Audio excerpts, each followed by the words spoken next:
then you went too far.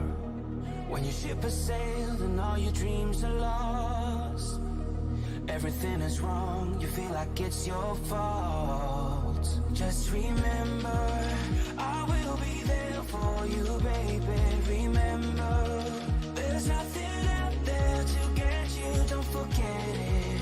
When life throws lemons, just call me. Just call me.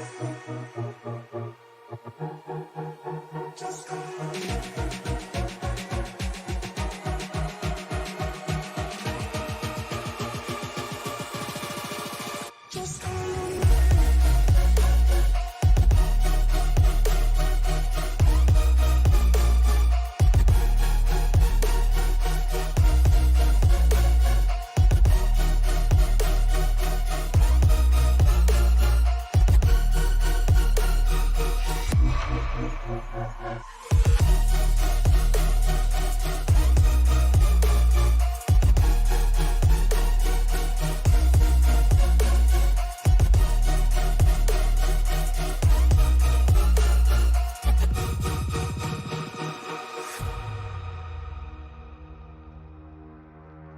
You're stronger now than you ever been.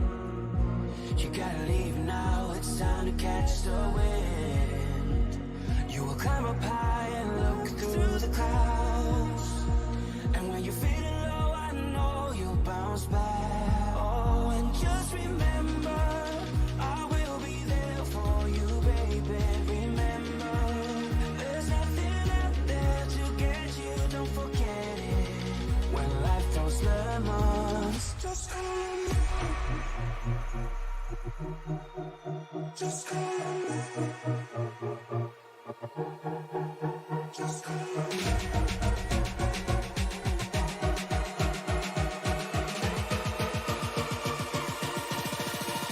Just call me.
Ah, there we go. Just about got there. Hello, everyone. Welcome back to week 11 of the UK Sim Racing Pro MX-5 series. We are here just north of Tokyo at the Tsukuba circuit today, and I am joined by Pete Stather in the box. Hello. Hello. So, I feel like this is going to be quite an interesting one for week 11. I believe it's the shortest track that we've been to in the calendar, and it's a pretty interesting track to run. I'd say. Yeah, Tsukuba's always a fun one. Very tight and technical for the first two sectors, but then you've got two long straights to finish out the lap, and the good mix of high speed and low speed. Yeah, absolutely. And then you've got that last corner that we can see Pete Newman going through now. That is pretty much just never ending. And Yeah. I'm not sure what the track limits are on the exit there, but I've seen some drivers using all of the green. Some drivers trying not to have their right wheels leave the tarmac. I'm pretty sure the Astro's fair game on that exit. I could be wrong. It's been a little bit since I've been at Tsukuba, but pretty sure the whole Astro is fair game. Yeah, well, I guess we'll find out if we see any qualifying laps deleted. If I just get the timing tower up here to have a little show of the times that we're looking at so far. We're looking at the low 101s are probably going to be around your pole time, then pretty much the majority of drivers are in the 102s. Then we've got a few in the 103s, and it's at this track, by the looks of things, it's a pretty obvious split between Pro and Am. Yeah, it's a very clear split there with only 2 Pro drivers below any AMs. Which is that's not normally how it tends to be, but that's I guess if that's how it is at this track, then so be it, and it's probably going to provide some decent racing. Either way, we may not be seeing people coming up through the pack in race 1, but obviously we're guaranteed to see that in races 2, 3, and 4 with the reversing system. Yeah, the reversing system it's quite neat to have it. You'll always get some sort of racing, even if everyone qualifies where they're going to finish in the first race. They'll have to work for it in the rest of them. Yeah, exactly. It's always great to see different drivers with their different approaches trying to go through traffic. Actually, because we see the top 2 drivers, Dan Bristow and Pete Newman. They have a pretty different way of approaching this. Dan Bristow tends to go for those more risky moves to try and get through as quickly as possible, and Pete Newman is a lot more methodical about it. He that's a nice view of the last corner. Actually, I did not realise how long it was. Yeah, it's never ending when you're in it. That's for sure. Yeah, so we are now just starting out in qualifying. We will see who are the first drivers out. To get out of the pits. Yeah, people wanting to get out as soon as possible, and we have Dan Hunt as the first driver out. So this track is definitely a lot less of a slipstream fest than the last 2 we were at. So we were at Interlagos last week, and then Daytona Road the week before. Yeah, Daytona Road's always just permanent slipstream everywhere. I mean, you can get a decent amount of slipstream down the 2 long straights towards the end of the lap as you go onto the first one now. I mean, you can get a decent tow down these, but you probably want the clean air for the first sector and second sector as well. Not so much in the first, but the second, you got those high speed right lefts, and the last turn as well. It'd be pretty punishing to be following a car closely. Yeah, and since this is a much smaller track, I believe it's quite narrow in places as well. I might be wrong, but it definitely doesn't feel as wide as some of the other tracks we've been to, I guess especially Daytona. Yeah. So it's going to be interesting to see how people deal with that. Yep, it is quite a narrow track, and it's only 1.25 miles long. We will end up seeing traffic might be an issue here in qualifying. And they got 15 minutes to get some laps in. Should be plenty of time. They've got enough time, and probably mention now that they run a rule where if you jump back to the pits by holding escape or whatever button you've got bound, then you're not allowed to come out in qualifying again. Ooh, I like that. Yeah, it's a nice realism rule. But here we see Dan Hunt coming across the line for the first actual time that's going to be set. Got a 102.6 from Pete Newman just behind. Yeah, I saw him having some trouble on that lap. He had to overtake someone, as well as he got pretty loose out the second to last turn. It's definitely time to be found in there. Yeah, absolutely. It's we were looking at 101s, weren't we? In practice, yep. Low 101s probably. Low 101. Yep. So if we switch over to Pete Newman now, he took a little bit of grass on the inside of the turn there to get to rotate. You'll probably be seeing some interesting strategies to try and pull the most out of this track, because obviously it's a very short track. There's well, if you've got everyone knowing the lines, it doesn't really feel like there's many places to make up time. It's just one of the important things is getting this last corner right and making sure you don't run out into that wall, because I've done that many times before, as Pete Newman sets a 1019. Jamie Ayres goes up with a 1019 dead, and Dan Bristow with a 1014, just to show them all up early in qualifying.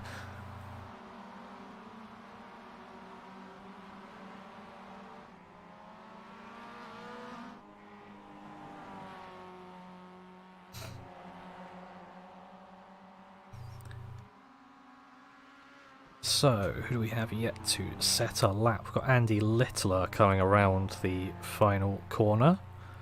We'll see where this lap puts him. And he's going to go bottom of the pile for now with a 104.778. I'm sure there's time to be found. That Alan Toon doing a nice drift through the final corner. Probably not the quickest way around, but definitely the most fun.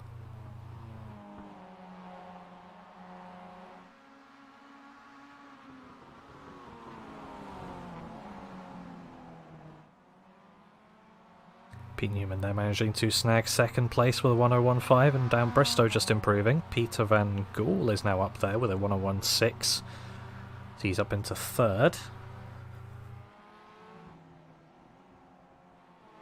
Confirmed from our discussion earlier that the AstroTurf for the runoff with the last turn is in track limits, as Dan Hunt ran out there on his last lap.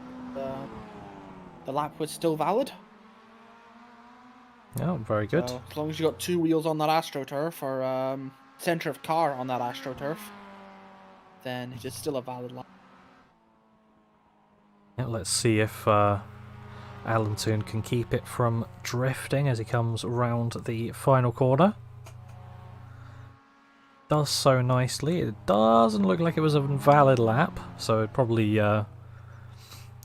went off a bit earlier on during. Well, we're just getting that lull now because we're not seeing too many position changes in this part of qualifying. We've got Charles Kellyman and Steve Hansford there just leapfrogging Joe McDonald to get themselves up to 12 and 13.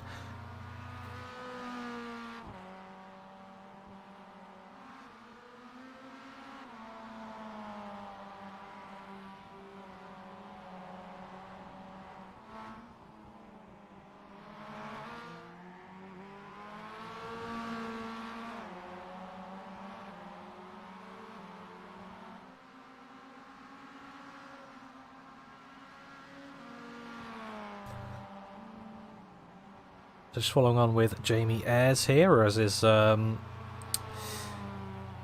one of his Momo teammates right behind, going all the way out using all of the AstroTurf possible.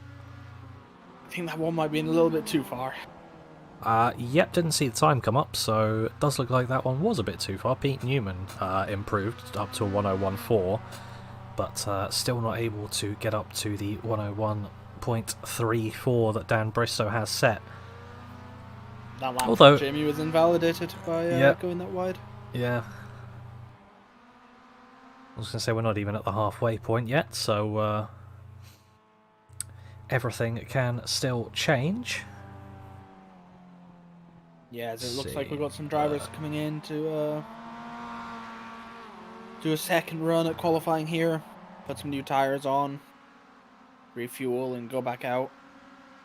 Yeah, we always tend to see it where you've got your initial runs, then everyone comes back out. Some fresh tyres, put a bit more fuel in the car, and they can actually go and do their best laps.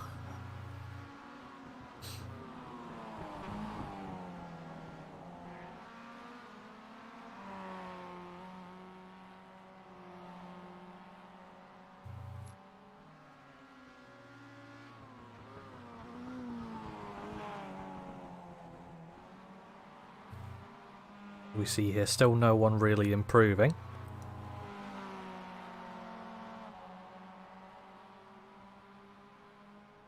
They say that. Joe McDonald going up into 13th. Mick Barry putting himself up into 15th.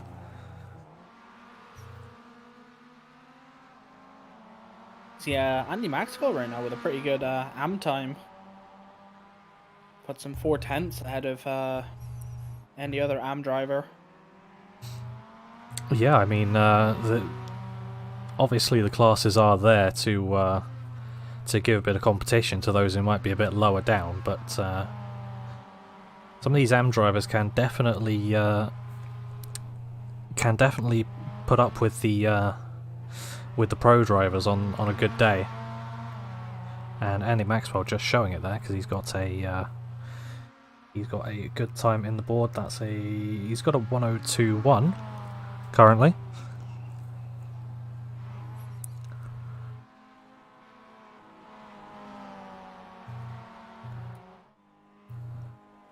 Shall we go for an onboard lap? Sure. I was going to say, from watching a couple laps, it looks like drivers really like to use the grass to get the rotation in certain turns. Wonder if we'll see it on the onboard here.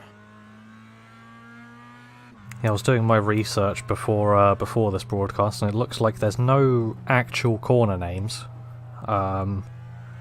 And if there are, they're in Japanese, so unfortunately that's not going to work for me.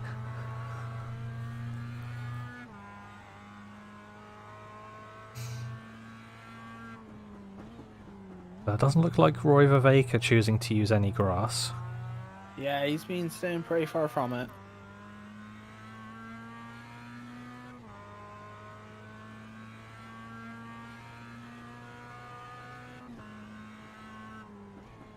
I think this will put into some perspective for anyone unexperienced with Tsukuba how long this final corner actually is compared to some of the rest of the corners on the track.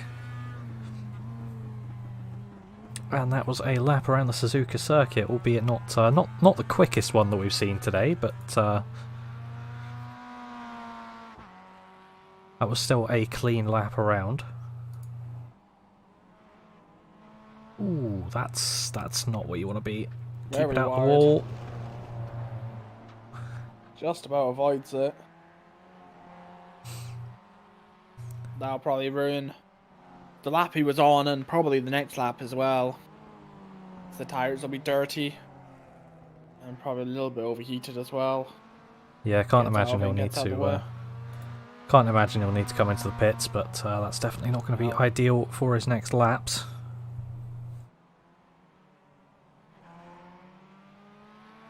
We will just keep an eye on Andy Maxwell here to see if he can do any improvement to that time. Because if he can break into the 101s, then he'll be up to 8th and probably 7th position. There's a few drivers taking the chicane there in the background. Trying to get out of the way. They're just taking their mandated Joker lap. No, I'm joking.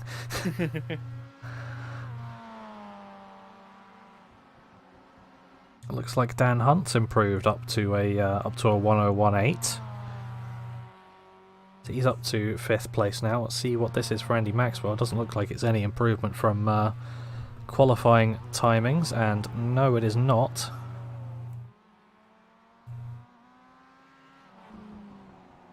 But I think now is the time that we should be seeing times start to tumble, however much they can.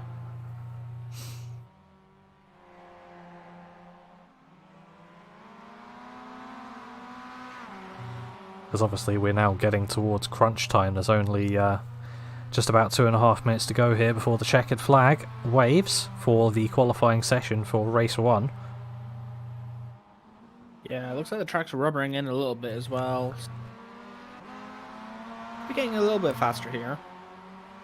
Yeah, and honestly at the moment in qualifying we have no real surprises. We've got Bristow and Newman as our top 2, then closely followed by Van Gogh, Ayres, Hunt, Rizzo, Viveka, Hardy, Hefford and Maxwell rounding out the top 10.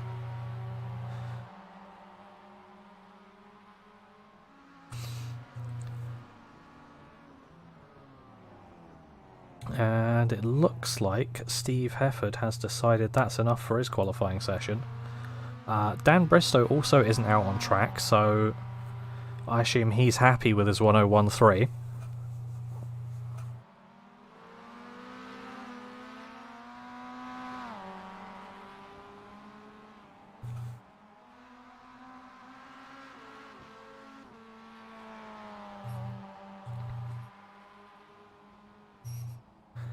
And a few drivers, by the looks of things, choosing not to qualify, whether that be via any penalties that they may have picked up in the last round, or whether that's via choice.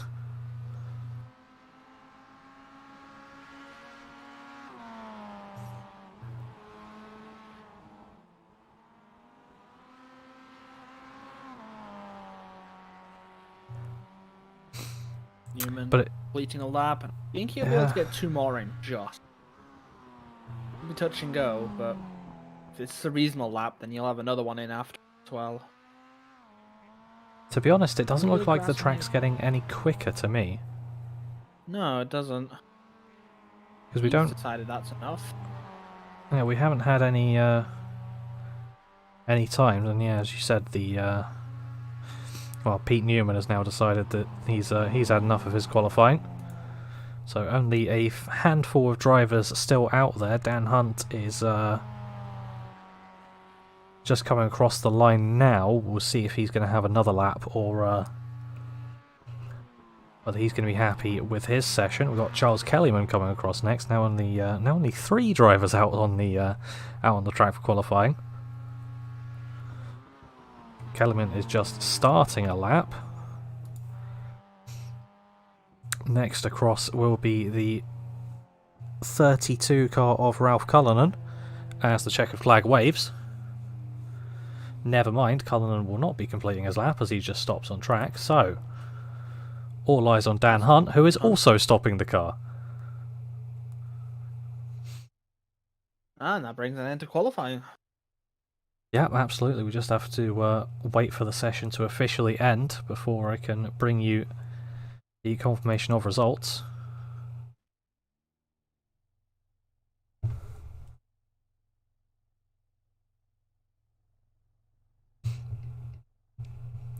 Ralph would just tow, then He's it would end.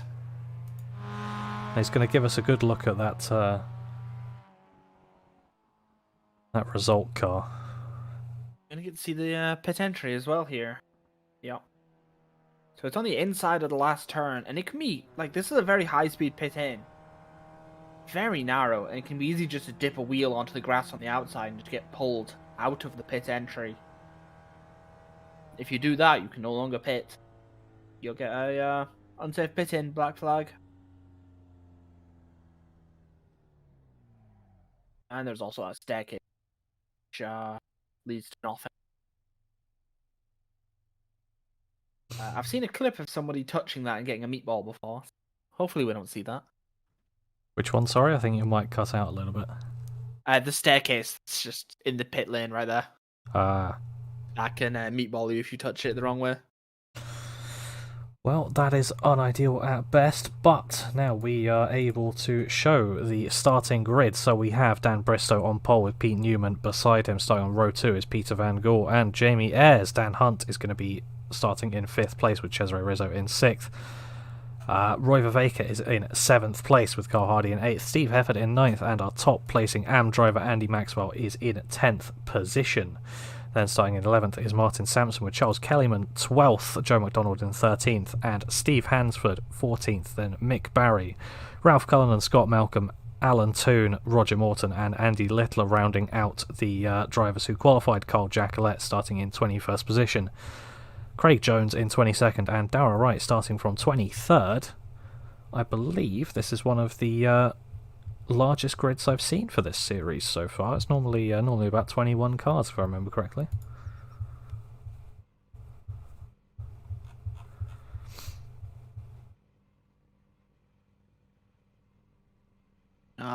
Minute to go, waiting for everyone to grid up.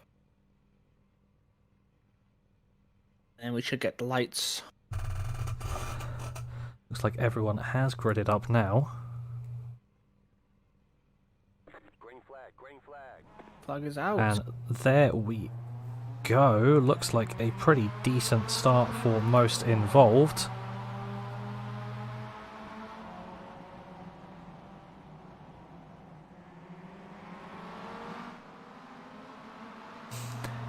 Onto the grass there, that's Steve Hefford. He's going to be losing a couple of spots from that. Yeah, we see here Hunt on the inside of Cesare Rizzo finally managing to not be too wide and get into single file here. It looks like Pete Newman is very close to Dan Bristow up at the front.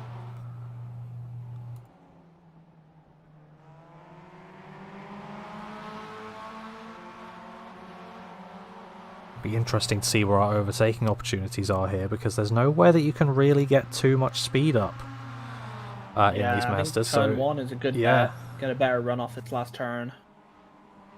Just going to be at the end of the lap. It's going to have to be runs off of different turns into braking zones, really. So we see everyone using that Astro.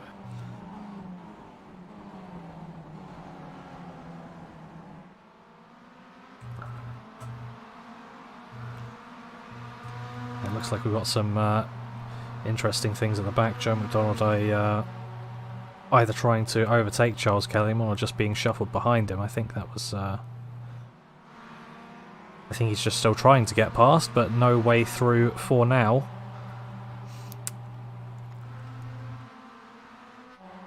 But, this battle between Dan Hunt and Cesare Rizzo looks like it's going to be hot all race. And I'm saying that only a minute and 52 in.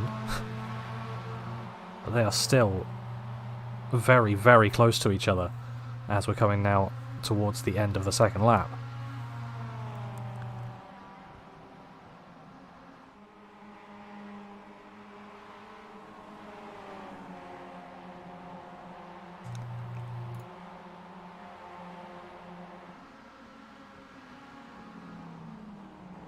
Oh, look at Roy Viveka coming down the inside now into turn 1. Side by side. Gonna have the outside for the next major turn though. And he's gonna back out before they get there. Maybe look towards the inside? No. A little bit too far back. Well, as soon as you're on the outside for that little left-right kink, I don't think you have too much choice really, to be honest. Unless you're entirely alongside.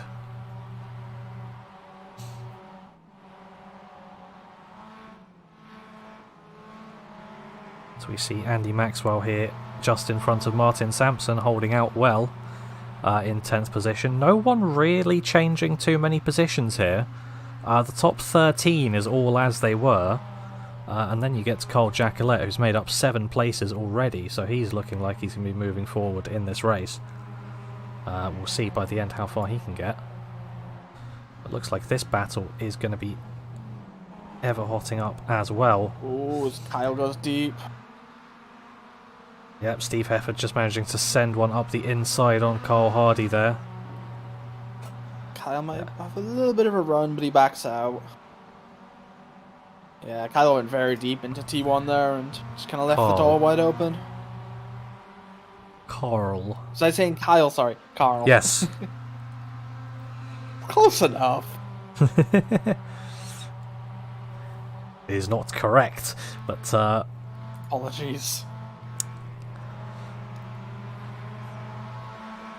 Either way, the closest battles on track at the moment looking to be in the midfield. The top 2 have about a second's gap back to Peter Van Gool. They're running pretty close together.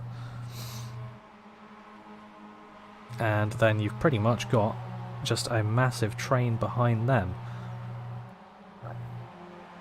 And it looks like the turn 1 is the best place for moves. Are we going to see any? Not quite. Andy Maxwell was looking for one on Carl Hardy by the looks of things, but Hardy was already all the way to the inside, so nowhere you can go after that.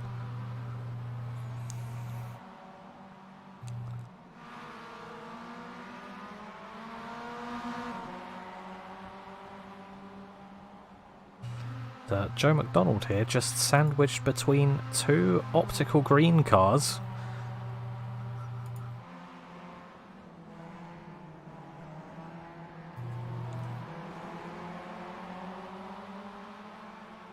Yeah, he's definitely going to want to get out of that sandwich as quick as he can. Yeah, well, to be honest, he's got Kellyman in front of him, who seems to be losing a bit of ground while having to defend from Joe, and Jackalette behind, who's on an absolute charge. As it looks like Samson's gone for a move on Maxwell, and has just about managed to make it work. See if Maxwell's got any plans, though, into this next hairpin. Well, if he did, Samson managed to cover them off.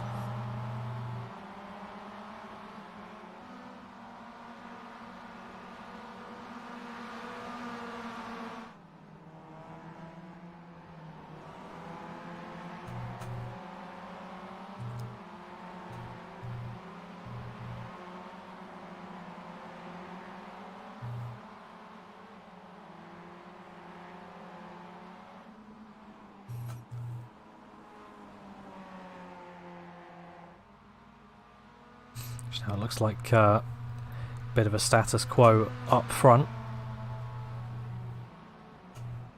so there's not changing all too much apart from the top two just slowly getting away from this this little group of four, and then the train behind them. Yeah, it just looks like Pete Newman just can't get past Dan Bristow. He's just stuck there. Yeah, I mean, Not sure if that's just dirty air or being unable to overtake, or if they're just perfectly matched on pace. But looks like Kellyman went wide through that last corner and just about managing to keep Joe McDonald behind him. So is he going to get overtaken now? Or is it here, though? Yeah, is it going to work well for Jackalette behind? Nope.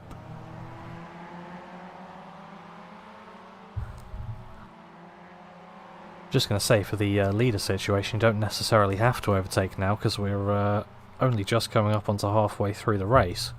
It's a good thing with laps so short. Looks like Joe McDonald trying to use all of the curb through that last corner. Ooh, gets onto the grass on the exit as well. Try and take as much speed as possible. Yeah.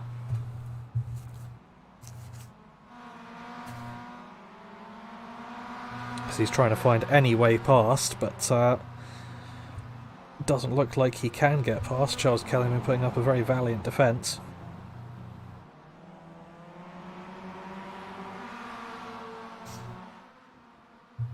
And here Dan Hunt has slowly been getting closer to Jamie Ayres to try and challenge for the 4th place. And he is now very close up onto this back straight.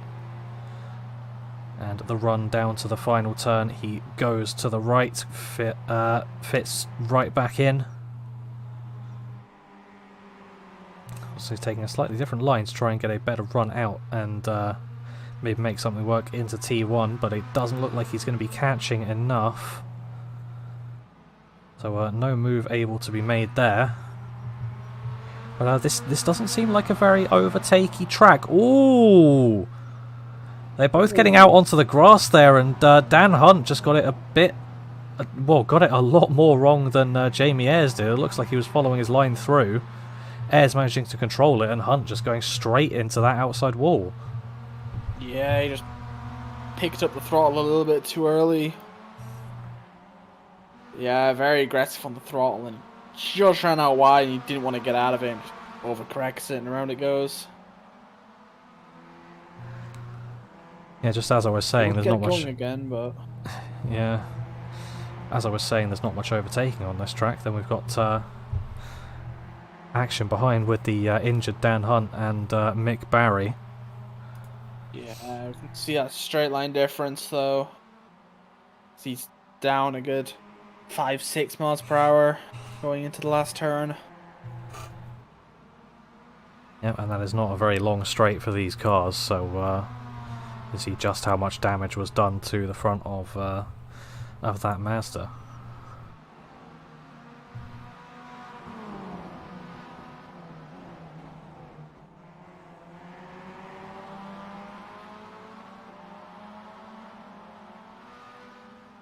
So Viveka here now having to defend from Steve Hefford behind.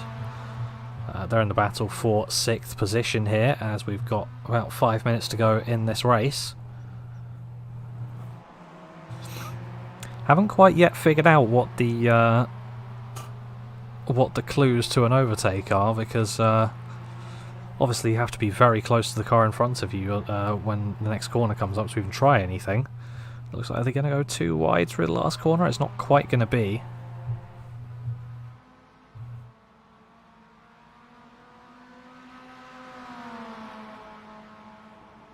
Right, they're just defending to the inside. Maybe look for a switchback. Isn't going to happen. Not enough grip out there. Yeah, see, that's the thing, that just doesn't really tend to work in these cars, unless you get it perfect.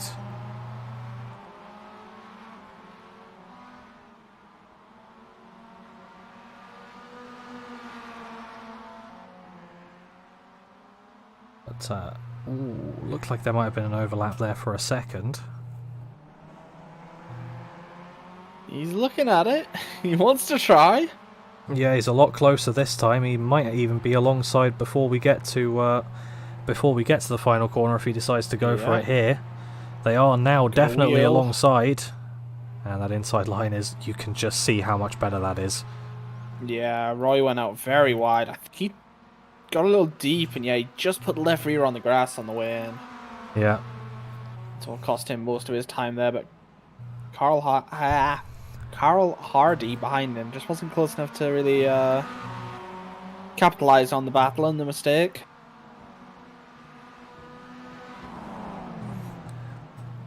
Yep, although all of this fighting might bring these three into the battle for Ooh, 6th position. Oh, yeah. Just got on the curb mid-turn and it began to rotate, and that's going to cost him 2 positions. Everything happens as I seem to look at my timing screen, and Andy Maxwell now up to 9th.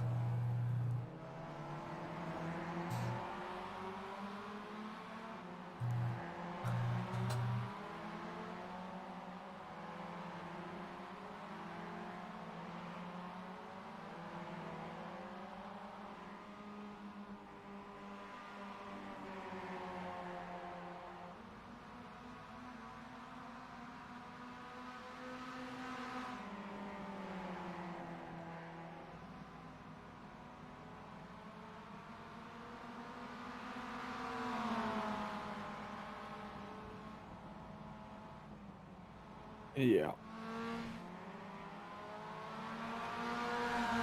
My apologies, I was commentating over that entire thing, and then I realised I muted my mic. How long have you been talking to yourself for? Only that little section when Kellyman got past Hunt. That's fine. Dan Hunt's almost going to spin out in the background. Or not in the background, but behind Ralph. Absolutely not ideal if you try and spin again.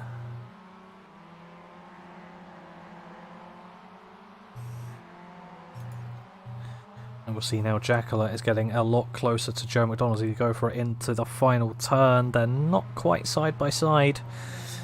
So you really have to force your nose in at the final corner if you want to make that move, because the car in front of you has to go very wide for you to be able to get through. And that tends to not give you the run into turn 1 either. No, but he is forcing Joe into slightly defensive lines into each turn, so slowly compromising his exit.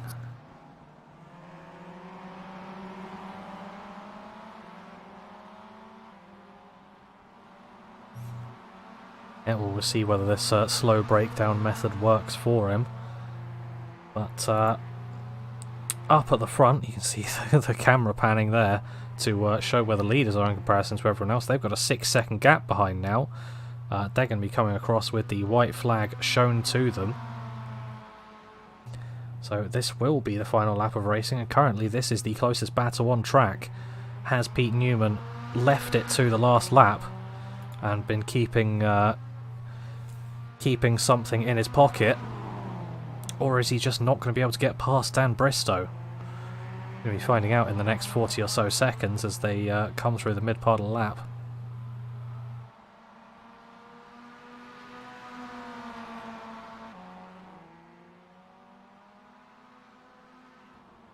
down now in towards the last hairpin, coming onto the back straight. Pete Newman's got to get a good exit here if he wants to try anything on Bristow. It doesn't look like he's catching though. Just about. He'll have to force his nose in there if he wants something. It looks like he might look for it, but they're not alongside. They're going to be coming across, and providing the exits are okay for both of them, they just about are. We'll give that one to Bristow, and Newman in second place. Yeah. Newman was there or thereabouts the whole race, but just couldn't get by. Yeah, just not able to make the overtakes work. It just shows how difficult it is to overtake around this track.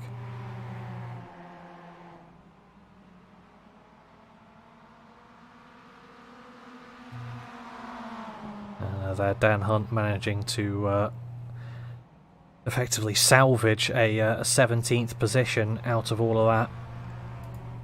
And then we've just got Andy Littler and Craig Jones left to cross the line. And while they're doing that, how about we have a look and spin this wheel? So, first spin of the day is going to get us a reversal of 10 cars for the grid of the next race. So not the most that we could have, but it'll still bring something to the table. So that'll put Carl Hardy on the pole for race 2, if my math is correct. Yep, absolutely it is. And we can also go for a little interview now as well. I think if I can find Carl Jackalette, I'd just like to have a few words with him.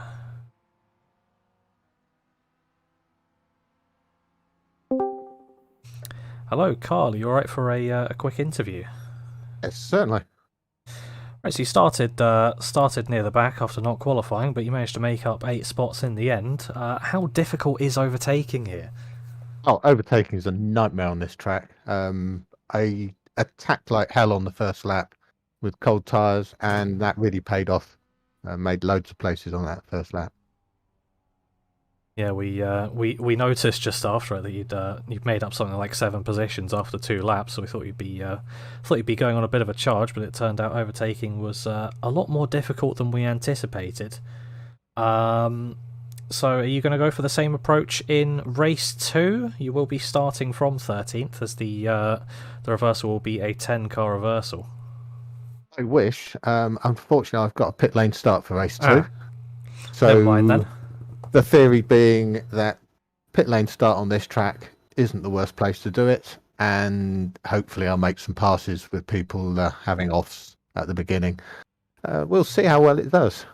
I have reasonably good hopes for making up some positions. Yeah, there were a few offs in this race. I don't think any of them really came on the first lap. I think maybe Craig Jones was on the first lap, but other than that, not much. But Pete, do you have any questions or anything to say? Not really. I mean, you've driven through the grid once already, so hopefully you can do it again and get around the same position and just have the roll in your favour next time. Hope so. I mean, I did well at the last meeting, coming through from the back. So hopes again for this one, and I managed that last one without any penalty incursions either. So it was I get some bonus points for having 0x at the finish. That's another. I think it's equal to about 5 places. I'm really pleased with that. Nice. Yeah, so congrats on those bonus points then, and making your way up through the field, and good luck for the rest of the races. Thank you. Okay, so I'll just bring up some confirmation of the results from that race. But not all that much changed from the qualifying session. A few people moving up and a few people moving down. Main movers being Steve Hefford actually made up 4 places. Martin Sampson made 3. Cole Hardy unfortunately down 2 after a very small mistake, but it just shows the margins that we're running here. As we said, Cole Jackalette up 8, and Dan Hunt down 12 to 17th position after his unfortunate incident. But before we go to the break, Pete, do you have anything, any closing thoughts for this race 1? No, I mean we should see some overtakes going into race 2 here with the reverse grid. Hopefully our front few runners are able to put on a good show, working their way back to the front. Yeah, absolutely. Even on the most difficult track to overtake, the reverse grid system really does throw up some very interesting races. So expect to see maybe a bit of carnage in race 2, and potentially races 3 and 4 as well. But we can stop talking about them because we've got a break to take, and then we will be able to see them. So we'll be back after this short break.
And hello, we are back just before race 2 of the UK Sim Racing Pro MX-5 series, and it looks like I timed that to perfection. Yep. Get to look at the grid. That's not the right grid. Hang on. That's the race info. That's the right grid. So this one's a bit of a quicker grid because they've only got a minute to grid up, so let's go through this quickly. We've got Carl Hardy and Andy Maxwell, then Martin Sampson, Roy Vervaeke, Cesare Rizzo with Jamie Ayres, Peter Van Gool, Pete Newman, Dan Bristow, the winner of the last race, and Charles Kellyman in 10th. That's slightly wrong then. Who's missing? Joe McDonald in 11th, and Carl Jacquelet is apparently starting 12th, but as we know, he's got a pit lane start. Joe McDonald is in 11th. Nope, I've already done that, sorry. Mick Barry is in 13th, Ralph Cullinan 14th, Roger Morton's in 15th, and Dan Hunt is 16th, Scott Malcolm 17th, Darrell Wright 18th, Steve Hansford is in 19th, and Alan Toon 20th. 21st is Andy Littler, and 22nd is Craig Jones. I'm just trying to figure out who's not here, because that's everyone's been promoted a place.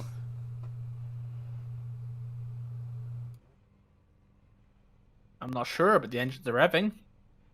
Yeah, I mean, there's no real time to figure it out because we have the green flag and we are underway. Carl Hardy is immediately going to try and defend to the inside, but Andy Maxwell is going to get alongside him. Is he going to get him into turn 1? Looks like Hardy's going to be able to keep it around the outside. We'll see who comes out from this this optical blue battle for 3rd place. Looks like Sampson's going to get that done, and Cesare Rizzo's going to try and follow him straight through, but he follows him too closely and they touch. And there's contact behind. It's still going on.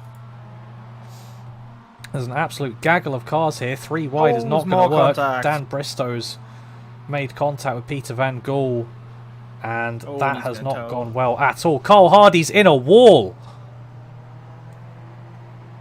That's the 19 of Andy Maxwell around as well, so they've had contact at the same time. We're going to have to look at some replays towards the end of the race, but that leaves Roy Vervaeke with a 1 second lead coming off of the first lap. Yeah, with the power of being able to look at replays now, I can tell you that Andy Maxwell tried to go for an overtake and just got it slightly wrong onto the grass on the inside. Yeah, took out Carl Hardy. Yep, and there we have seen Cesare Rizzo going past Joe McDonald at the same time. Pete Newman's got past Jamie Ayres and is going to be looking to try and get the lead off of Roy Vervaeke imminently. But looks like Cesare Rizzo has gone deep into this hairpin. He's running a bit wide. They're still side by side here coming into this right-hander. Joe McDonald's just got the advantage here. But will there be a move down the inside onto this main hairpin for the back straight? There is. They just about avoid contact, and Cesare Rizzo manages to keep the position in the end.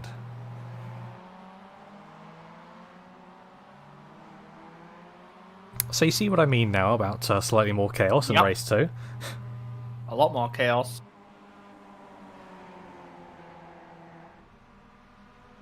Joe Carl Hardy disconnects from the session, so it's his race over. Yeah, and it looks like Van Gool, Bristow, Jacquelet, and Malcolm are all in the pits, so they would have teleported back. That's going to be their sessions over as well. Very unfortunate for Jacquelet. Started in the pits and has now finished up there as well. Yeah. So clearly getting involved in one of the accidents a bit further back. So I guess that's part of racing. You have to try and avoid being part of someone else's crash.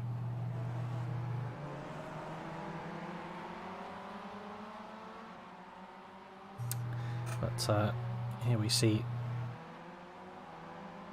Dan Hunt would be looking for a move, but oh,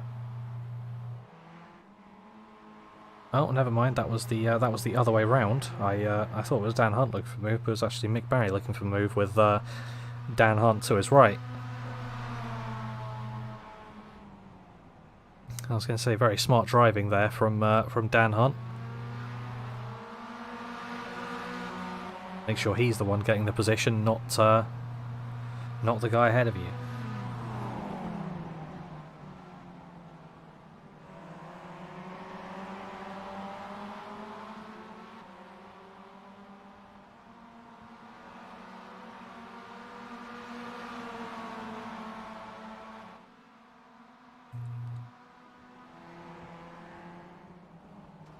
Oh, there's that a bit of contact there.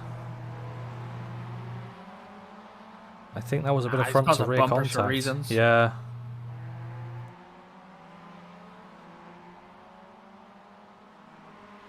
Looks like towards the lead now. Roy Viveka has been caught by the Pure Sims Esports car of Pete Newman, and he's brought Jamie Ayres along with him. Pete Newman's been setting purple laps the entire time he's been in clean air, and we'll see whether he can make this move done as quickly as he would like. So another format thing that I forgot to explain to you before the race, Pete. They've the lap count is now set because they did 15 laps in the first race. They're going to be doing 15 laps in races 2, 3, and 4. That's cool. Basically the same amount of time anyway.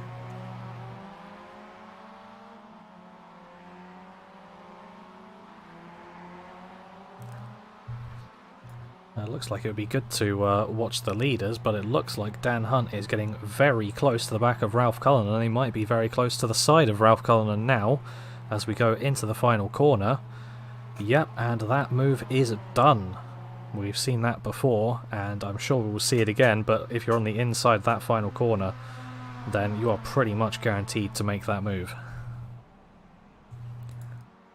Yeah, it's a very, very long corner to try to defend around the outside. Your only bet is to try to look for a switchback and hope the driver passing you messes it up and goes too deep.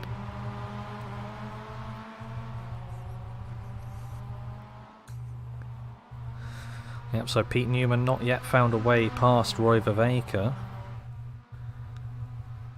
but it looks like he could see if he can find something now, if not onto this back stretch, providing he gets a good exit. Don't quite think he did. No, doesn't look good enough to me. As you've got to be alongside about now to make that move happen, and there's still air between them, but Viveka not quite getting the entry right. Looked like Newman might have looked for a move there. Newman thought about it. Yeah, gap is closing now. Viveka is immediately defending to the inside.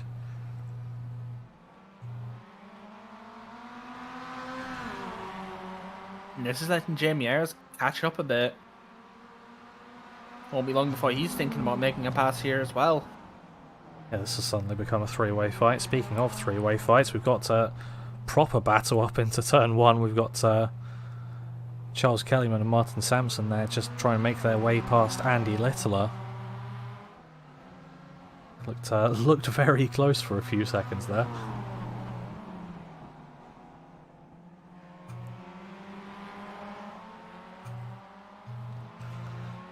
Here they're just coming out of the hairpin again.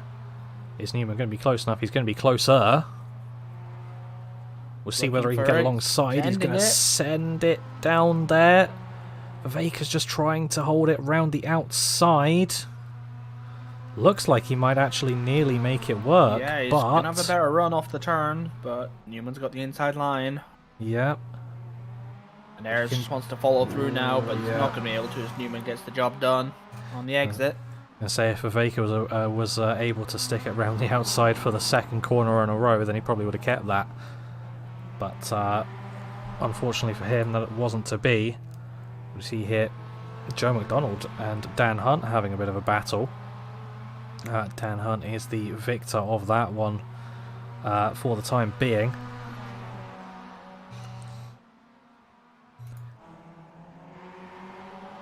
And we'll just see whether Jamie Ayres can do what Pete Newman did to Roy Viveka one lap later. About the same distance between them. Will require less of a send. He's going to be able to get it done through the second to last turn. He gets a little bit sideways. It's going to compromise his exit, but he's still going to have the run, as I think Roy just started to tuck in behind him and had to slow down to not crash into the back of him. Yeah, I think Ayres hit the curb a bit there. That inside curb is very tall. It's you really feel like you want to be on that, but you just cannot afford to be on it for for any amount of time, as we see now. It's a bit of a battle of the Andes for 15th position here. Littler and Maxwell are alongside each other. Are they going to stay alongside through the little kink chicane? They are. And in the end, it's Andy Maxwell that comes out on top into turn number, I believe it was 5 on a track map that I looked at.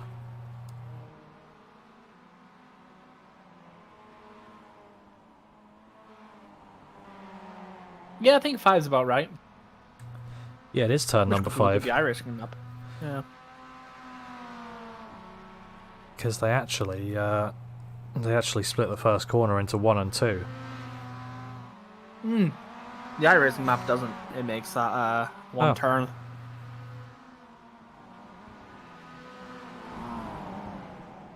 Well, officially, the Japanese maps are liking to do the long corners here, American style, by the looks of things, with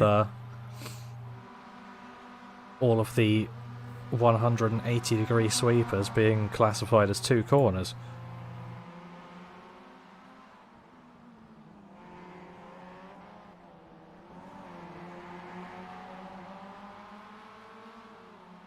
I think actually that's a little game for anyone in the live chat. I will tell you that I have a track map that classifies this this track as 12 corners.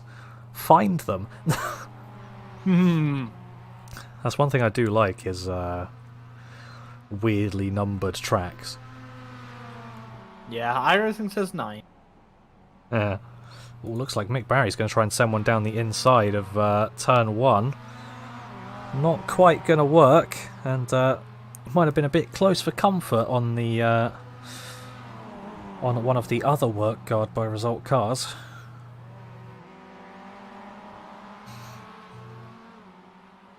The same livery means they're teammates, and they're having a good result at the moment, considering the 5 retirees from this race.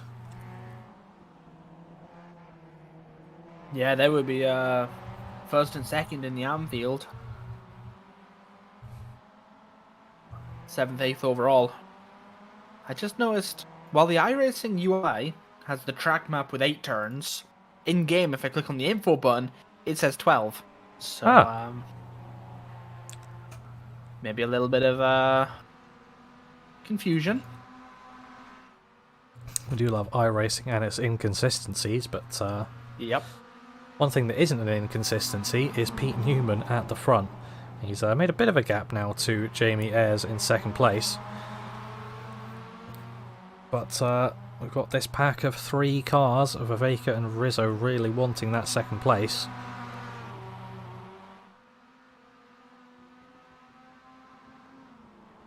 Looks like Rizzo's going to try for it here, but that's far too deep. Just about not hitting anyone.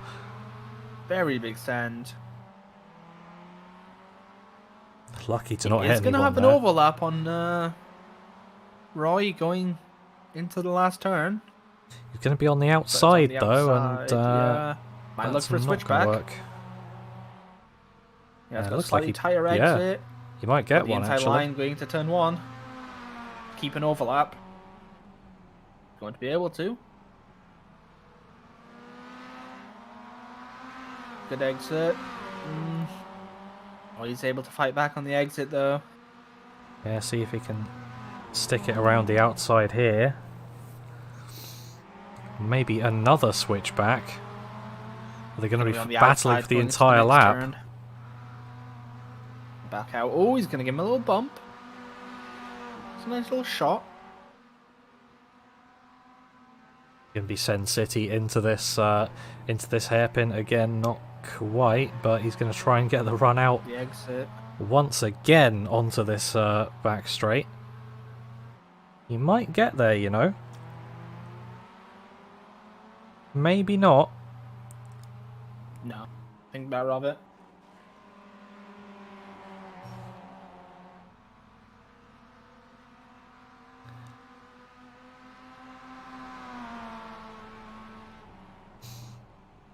Look around the outside again. Quite gonna be able to do anything with it though. Yeah, this battle, I feel like it's going to continue on until the checkered flag. Yeah, I mean, look how much Jamie just ran away now, though. Yeah. The moment Rizzo started putting the pressure on from behind.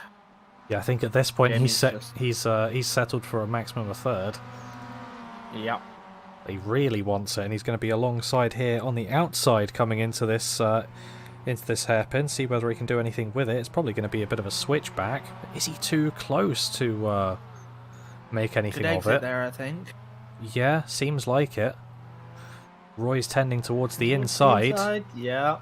Gap's closing, so looks towards the outside for a switch back again. It's a lot of curb, even some grass on the inside. Get the exit. Yep, and the white flag is waving. This is going to be your final lap. And the main headliner is going to be what happens with this battle right here towards the end. Roy's defending the inside there. So might have a chance on the exit. A little bit sideways. A bit too much speed, sliding a little. He's a lot faster through that turn there. Once again, he's going to have the outside for the hairpin. Oh, some contact at the end. Both Oh! defense. Rizzo's over, lands on his wheels, but his front left come off. And Roy's going to have to work hard now to defend from Dan Hunt. Lost his left wing mirror and the fender's pushed in, but looks like he's still got a straight line speed. Yep, while this is happening, the checkered flag is waving. Pete Newman is going to take it. But it's Viveka just about... to hold on for third. Just about keeping that third place, and unfortunately Cesare Rizzo having to retire. And he's now going to be dropping back.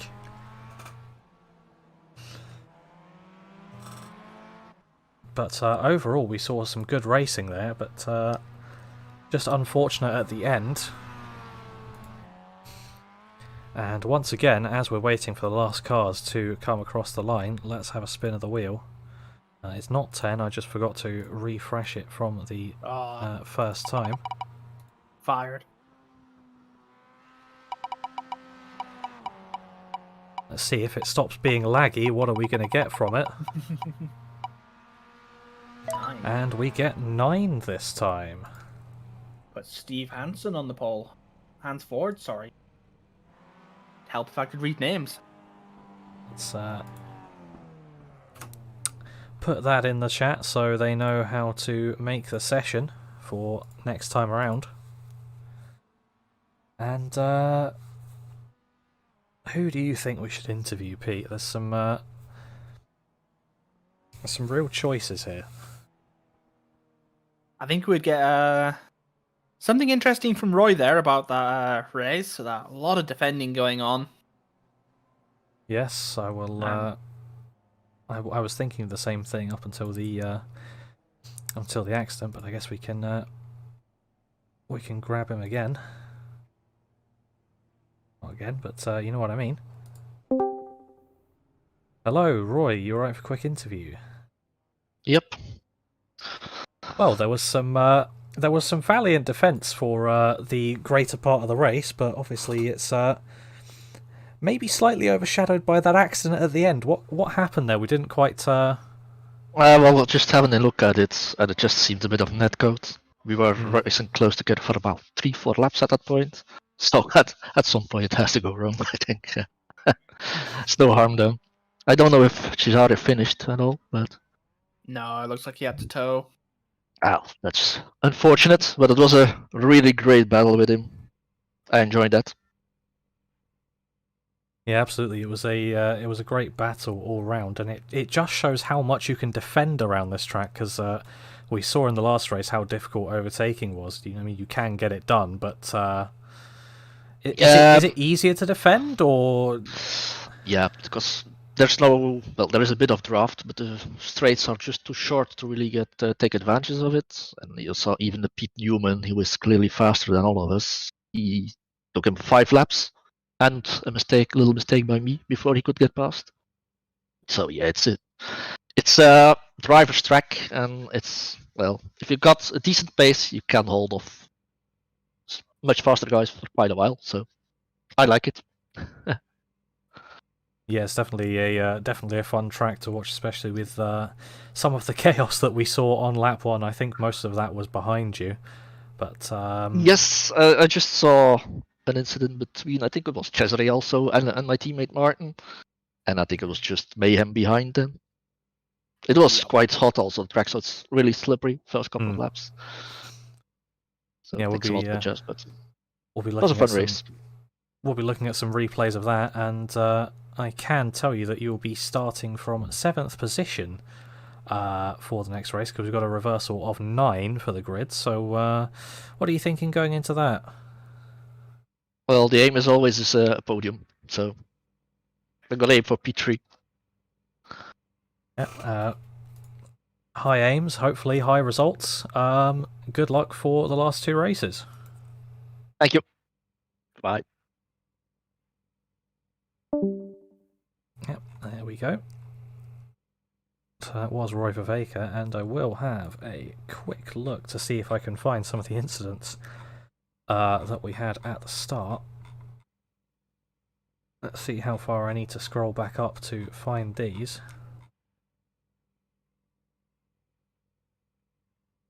So I believe this is going to be... That's not turn 1, hang on. This was what we saw later on in lap 1. Yeah.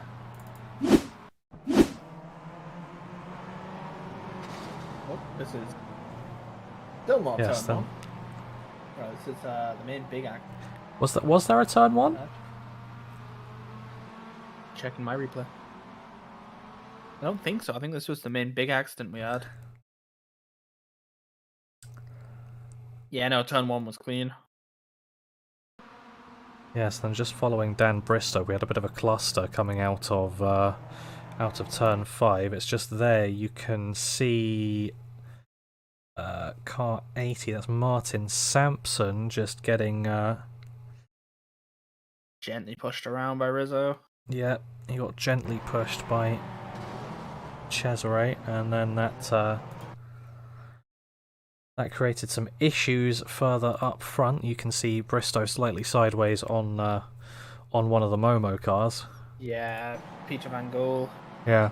sees the accident happening in front of him and opens up the steering and let it play through, and it creates this 3 wide, and then Van Gogh and Bristow make contact again, and unfortunately they're collecting drivers behind. I think Bristow might have had some damage from that first collision that resulted in him being unable to get the car turned in. Yeah, his steering was off. Yeah, he turns a good, I don't know, 100 odd degrees to the right, and the car just doesn't turn. Yeah, that's unfortunate. But just seeing why Carl Jacquelet ended up out as well. Oh, that's bizarre for Scott Malcolm. Didn't quite see why. Oh, we just parked it. Well, the front left is kind of hanging off. Oh, yeah, true. I didn't see that. Yeah, I see we went into that turn and wasn't really able to get it to turn. Yeah, that collision with Scott Malcolm is... He rejoined onto the track sideways and the brakes stopped in the middle of the track. Destroyed. Well, Carl's that'll car. do it. And you can see once they come up the results of that race. And so Pete Newman with the win, Jamie Ayres in second, Roy Viveka, who we just interviewed, in third, Dan Hunt going up 12 places in that race to come fourth, Joe McDonald going up 6 to come fifth, Ralph Cullinan, the leading AM, in 6th place, and Mick Barry with a very good result in 7th place. Roger Morton's come 8th with Steve Hansford in 9th, and Craig Jones rounds out the top 10, Martin Sampson in 11th and Charles Kellyman in 12th. Maxwell in 13th, dropping 11 places, unfortunately. I think he got caught up in some of those incidents. Maybe one a bit later, actually. But Alan Toon Coming 14th, Andy Littler in 15th, Darryl Wright, the last of the finishers. Cesare Rizzo, we saw why he had to retire, and then all the lap 1 retirees off Dan Bristow, Peter Van Gool, Carl Jacquelet, Scott Malcolm, and Carl Hardy apparently technically retiring before even starting. I'm not quite sure how that's possible, but He might have not towed somehow, so he didn't complete the first lap. yeah, well, that's where he's been put, and yeah, I think that's about all before we go into our break. Any closing thoughts? Not really. I mean, hopefully we see another exciting race with another reversed grid. Yeah, we're And we looking should forward see, to it. Yeah, we should see Bristow driving through the grid as well from last Yeah, or near it. looking forward to it for races 3 and 4.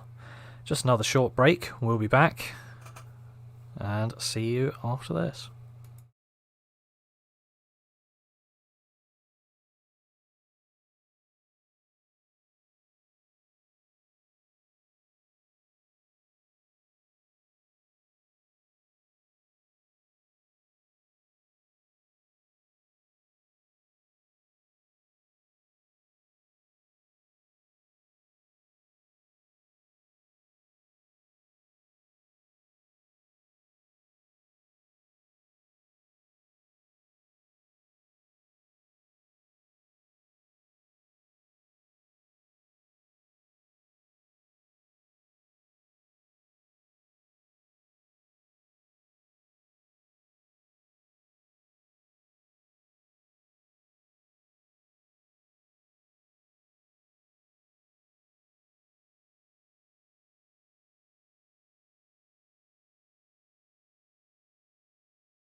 So we had a pretty quiet race 1 and a very eventful race 2, to say the least.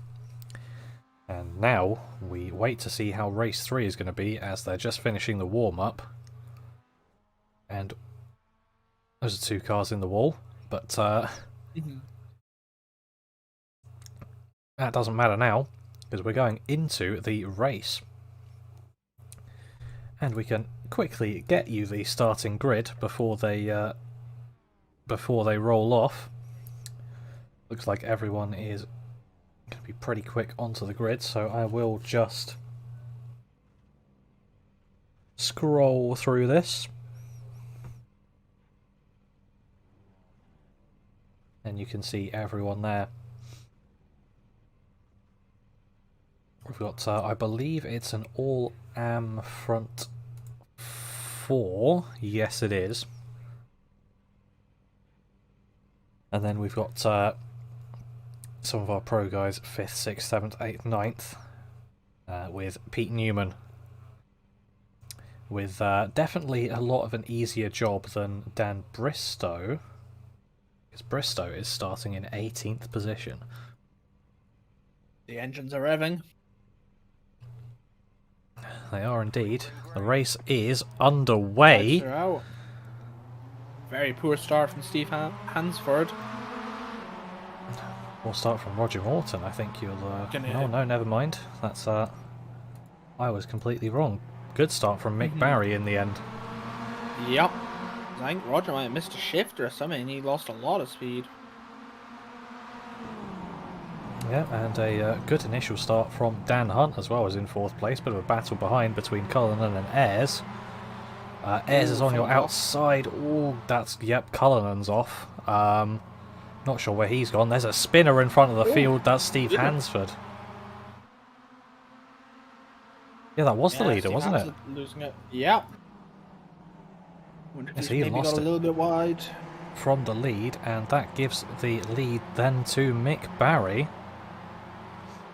And a bit of a battle here between Dan Hunt and Jamie Ayres. Ayres has the inside, but does he have the run to be able to stick it up in the final corner? Just about not having the run there. But Pete Newman definitely has a run on Joe McDonald into turn number 1. Oh, there's contact though between himself and Jamie Ayres. He's going to stop in front of the field. Just about not being collected by anyone there. And look who this is in 6th place. He's going to pull over and stop as well. Now, I said Pete Newman had the easier job as opposed to Dan Bristow. But now Newman's down in 20th. Bristow all the way up into 6th.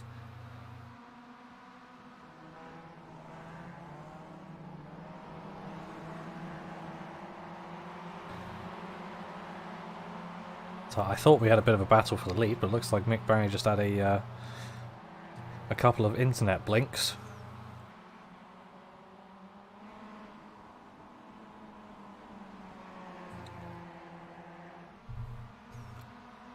Now I wonder here, is there going to be some sort of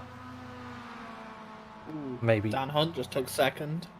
He did. He didn't look very close to Roger Morton to start No, with. he But, wasn't. No. maybe just a big send into turn 1. Yep. He's going to try and make his way to and past Mick Barry as quickly as possible. Give himself as much as a gap as possible.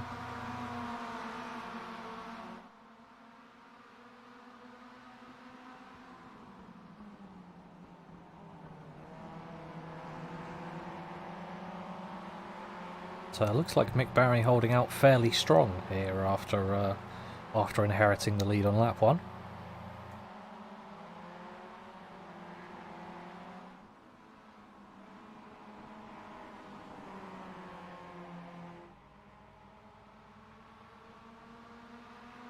Going a bit wide there, so as I say, I wouldn't expect that much of a send, but it looks like Bristow has made a move on Viveka. I was just going to say last lap actually whether that might be team orders or whether Viveka would Just sort of not make it too difficult for Bristow, as he knows that might not be his fight in lap 4 of the race. Although he does have pace. But quite a lot of the time Bristow just seems to be on another level.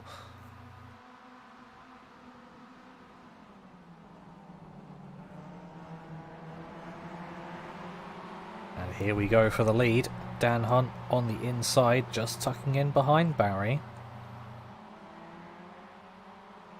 Going to be able to stick his nose down the inside into the final corner. He is. Much later on the brakes. He's able to hold it in tight. Gets a much worse exit though. Or I thought he was going to, but it looks like the last bit of the exit you go okay. Is there a move happening a bit further back? Looks like there is. Oh dear! There's a bit of crash. A bunch of more turners off. Yeah, was that Barry just saving a bit of oversteer? He And got pushed. Oh, pushed Roger directly Moran into. gave Barry a push, and Yeah, well, it didn't then work had to out dodge for him in the the car. end. He just turned around. Yeah, clearly didn't work out too well for him in the end, as he's now in 11th, and unfortunately Joe McDonald is the first retiree of the race. Retirement, rather.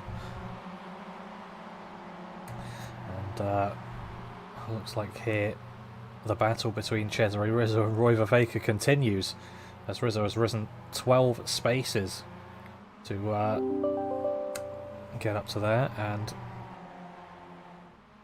Outlook giving me my reminder once again for some reason.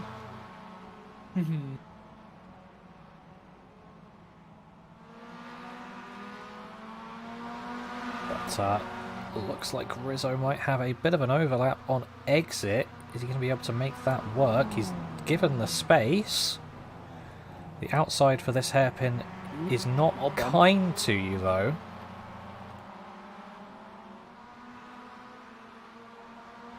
No small bump. He's going to take the position off of that.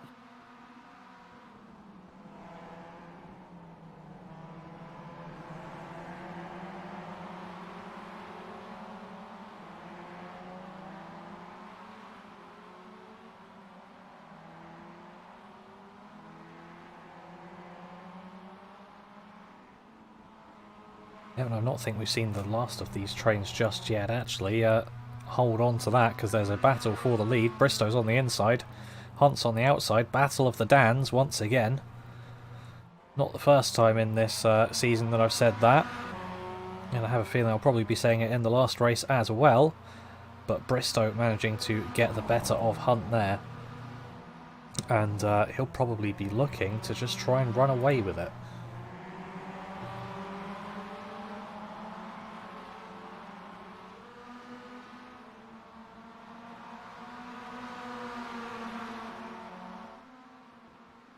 Looks like Rizzo's going to try and find an avenue past Mick Barry. He's going to try the outside here, maybe get himself a better exit. And it looks like he's got a much better exit than Mick Barry. So he's going to look to the inside of this final corner once again. Pretty good overtaking spot if you can make it work. And he can make it work. Looks like there's going to be no opportunity for a switchback there either. Yeah, with it being such a long turn, it's pretty much impossible to hold it out around the outside.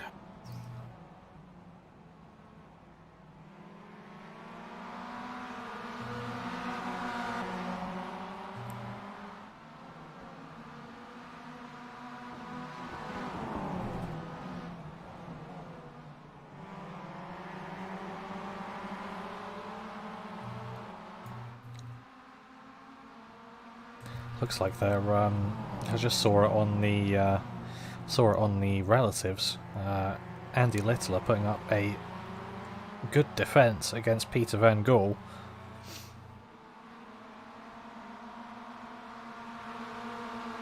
Normally drivers that you probably wouldn't see together on track all too often. Oh. That's unfortunately just a bit of a mistake there. That's just going to let him through, and it may also let Hansford through. Not He'll quite. be He's okay. not got the yeah. Yeah, he got a good run off the turn. We're going so deep. Looks like there's more defending happening up front. Maxwell trying to defend the position from Jackalette. Just still going to be alongside just about... I think he can cut across that. He can. There's going to be no dive into this hairpin.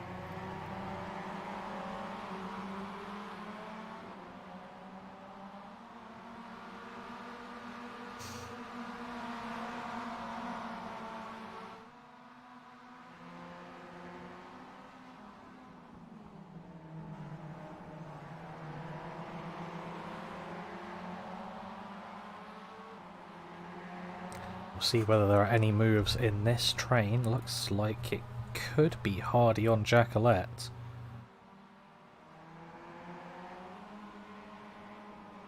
Maybe go for a Jackalette. switch back. Yeah.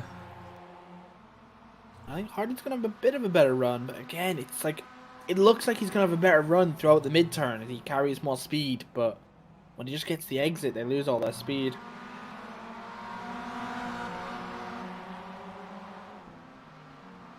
Yeah, so it's a bit of a weird one for overtaking here sometimes by the looks of things. It's we thought the best opportunity might be turn 1, but it looks like it's the final corner, which is not what you would expect.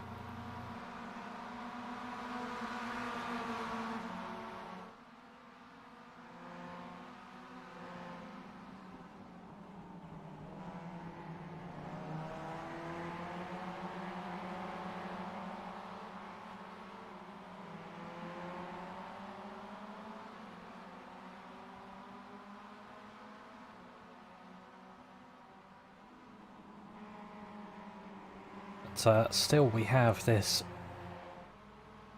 a bit of a train here, starting from 4th place and going down to 9th placed Carl Hardy.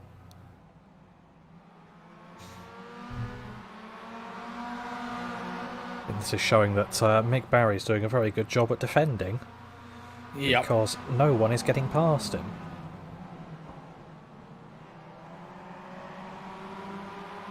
He's not actually losing much time to Cesare Rizzo either, so he's just keeping up a good pace and managing to defend it as best as possible. Looks like Andy Little has had a moment. Somewhere down the line. Go quickly see if I can find out what happened there. Yeah, I can see if there's going to be any overtakes into this final corner. Yeah, Andy just outside line is T1. I'm not sure if marbles are just being off the racing line, but he just went deep and kept going deeper and deeper and kept it off the wall. Just a small trip through the grass. Cost him a series of positions. Yeah, Viveka there looked like he tried to make a bit of a late dive into T1, but Mick Barry quickly cutting across to defend that.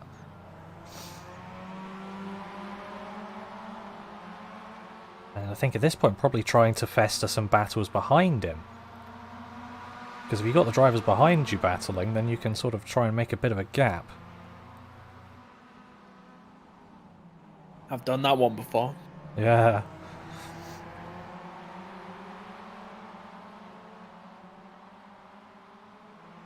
But it looks like none of them are ever close enough to make a move here. And he's actually been gaining on Rizzo this lap, so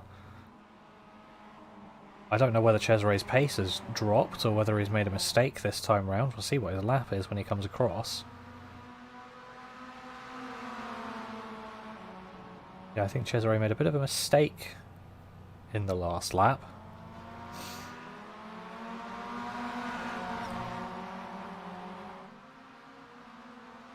But I have to say, the more we look at this train, the more I think the moves are going to be coming from the back. As we see here, Jackalette just defending from Hardy there, thinking he would have the opportunity to get past into turn 5.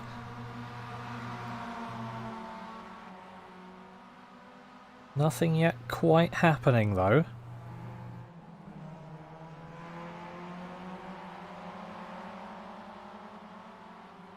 But I have to say Viveka has got a good run this time round. Looks like Mick Barry knows it. He's going to stick to the right and just sort of switch back over to the left at the last possible moment to defend it. Yeah, he turned in very late there, which... defended well so far. Yeah, you can see Roy's brake lights on the exit of the turns. He has to slow down to not have an accident. Going to try and keep it down the inside here, just about doing it, and... out. That gives Samson an yeah, opportunity around the outside, but be very hard. Goes looks deep like in he the middle of the fancies it. turn. Nearly actually Loses held overlap that. on the exit. Yeah, just went a little bit deep in the middle of the turn.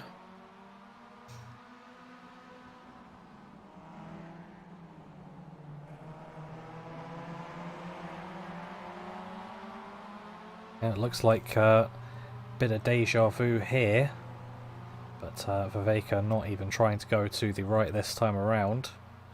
White flag is out. It's going to be the final lap, and there's contact behind. Viveka spins. That was Samson hitting the back of him. And now there is a nice gulf behind Mick Barry. But what's happened to the drivers behind him?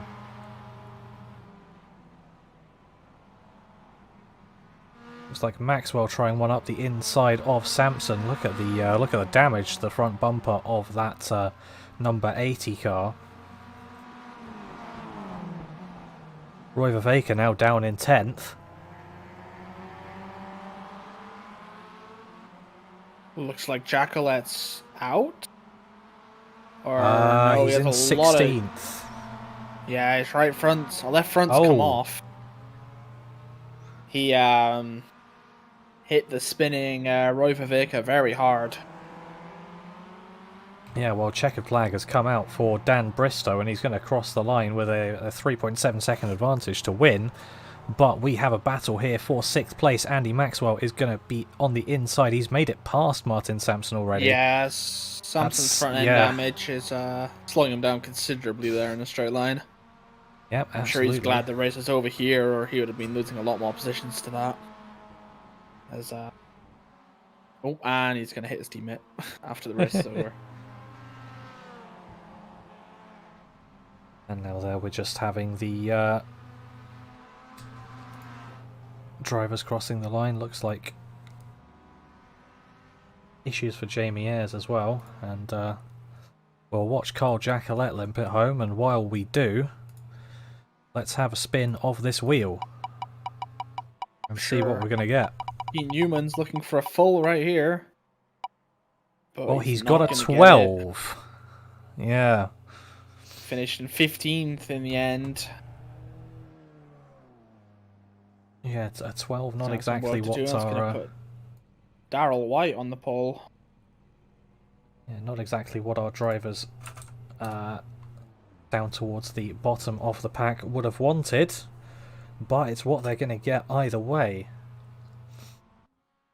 And I think star of the show that race personally was Mick Barry with a very valiant defence, so should we get him in for an interview? Sure. Hello, Mick. Are you alright for a quick interview? Yes, yeah, definitely. Well, I think overall a congratulations on a good result, because it was a brilliant defence from you in the end. Though in the end there was a bit of an incident behind you, which probably made it a bit easier on the last lap. But I think you probably could have held it anyway. Yeah, definitely. My defensive sort of sprung into action, and yeah, I just had to use it, and I felt comfortable with it, to be honest. There was a couple of times that I didn't quite make the apex, so I had Roy behind me, but I took the inside, and I knew that, especially on that back straight going on to the start finish, if I stayed on the inside, I knew I could still cover it and then take it on the turn one inside if I needed to. Yeah, and it was an interesting start to that race as well, with you inheriting the lead after taking second place at turn one. What happened actually at the start? Because we didn't quite catch it with, I believe it was Steve Hansford. Steve Hansford. Yeah, he literally just spun out. Yeah. Span out. I think it was the left turn firm 4, I think it was, or something. And he just span out. Luckily, I managed to avoid him, but I think a few people hit him on the way, once I'd got through. So, and Roger got through. And then I saw Roger, I saw Dan. I knew Dan would pass me. And my thought was, I'll get as high as I can. I'll only battle when I feel I really need to battle. And I'll be honest, I let the 3 guys through after sort of protecting as much as I could on the short corners and everything. And then when I got to the straight, I let them pass, and then I followed in their toe. If I hadn't have done, I wouldn't have got 4th.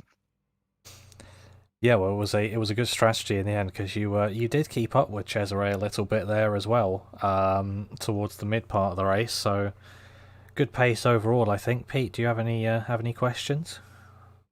Not really. I mean, it was just an exciting race all around. Yeah, thoroughly And, yeah, some enjoyable. very good defending there.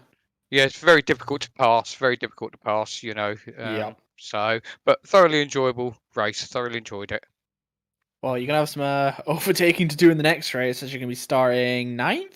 Is it 9th? Is it? I'm just about to put the session up as we speak. Actually, Yeah, it was a But- 12 reversal. it's 12 Yeah, it was would be reversal, 9th, right? yeah. Yeah. Right. Okay. Cool. I'll get that done, and I'll catch up with you guys later. Can we get some markers? Sorry. Can we get the Arca? Yeah, The Arca. saw a session go up for the Arcas earlier. Didn't Oh you, yes. I don't know what happened there because mine is all set to the MX-5, so I have no idea where that came from until it went up and someone Yeah. said you've got a different car. I don't touch that part of the screen, so It's the first car on the list, so it must have just felt like resetting it randomly, as I Yeah, know iRacing likes to do occasionally- sometimes. yeah, occasionally those things do happen, unfortunately. Well, it would have been, Yeah. I think it would have been a funny race for for race 2 to be in something completely not what you want on Yeah. Tsukuba, but A change is as good as. yeah, well, good luck for race 4, and well, we'll see you out on track. Will do. Thanks very much, gents. Oh, thank you. So, I think there's not too much more to say before race 4, unless you have any closing thoughts. No, I think race 4 is just gonna be exciting as this one was, to be honest. So Yeah, absolutely. It's something that we tend to see with the reverse grid. You get a bit more chaos than you maybe normally would, but I suppose that does make it a bit fun to watch. You've got to. It's fun for the driver as well. You've got to try and maybe just avoid the incidents a bit. But either way, we're having another short break, the final one of the evening, and we will be back shortly with race 4.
Hello and welcome back for the final time as someone's spinning in front of our screen. This is going to be race 4 at Tsukuba. That's a wheel that's no longer on an MX-5. That indicates the warm-up has finished and we're just about to get into the fourth race. And we can take a quick look at the grid before we go green. Obviously only a minute before they start if not everyone grids up, but people tend to grid up quite quickly here because there are no real setup changes to do. They have that sorted beforehand, so there's the second half of the grid. Gonna be a lot of work for Bristow and Newman to get back up the field. Here's some engines revving up. There are some engines revving up. Green, green, green. And that is the Lights are green out. flag. So people fairly even on the start. Maybe a better second phase for Peter Van Gore as he's looking to the inside of Darrell Wright already. And looks like that move's already been done as well. Yep. There might be a... Gonna get through. Ooh. Roger Morton gets very sideways on the exit. Keep it together though. Yeah, he's just getting shuffled back a someone bit just now. got spun around. Yep. See if people can avoid that. There's people just going into him, unfortunately. And Kyle Hardy just got spun around in the middle of that pack. Carl, once again. Yep, sorry.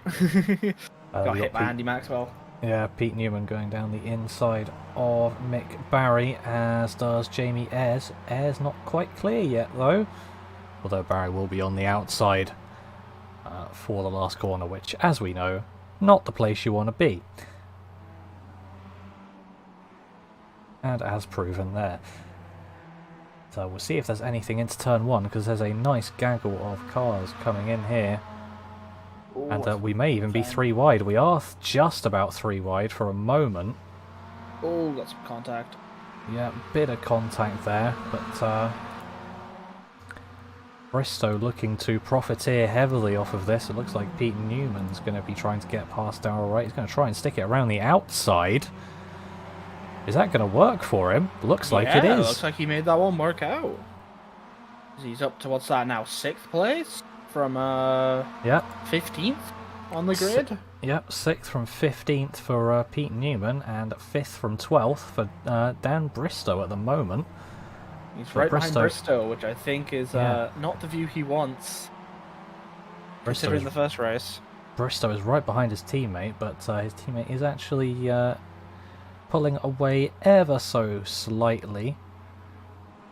But Bristow nearly looking like he can get through despite a 3/10 gap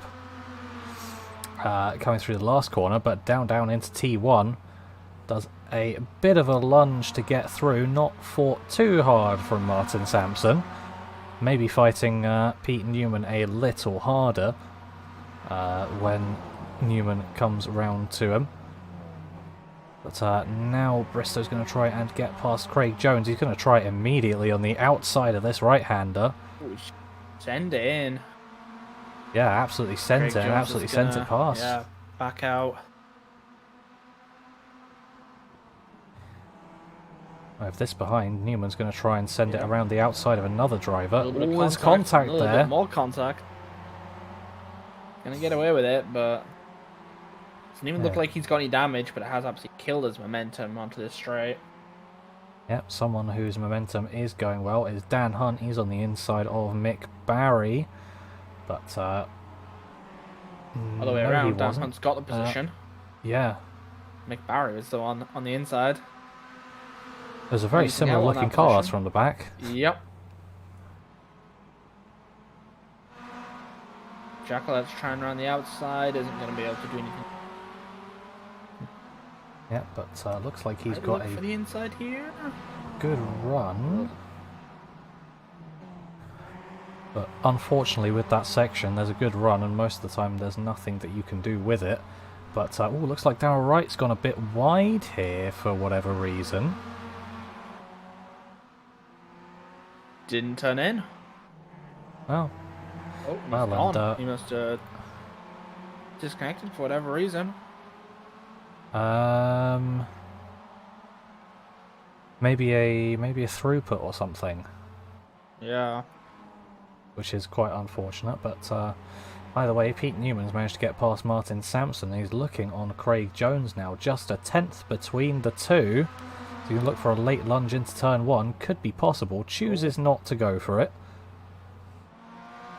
I feel like time is of the essence if he wants to get near to winning the race, as Dan Bristow is already past Roy Viveka as well.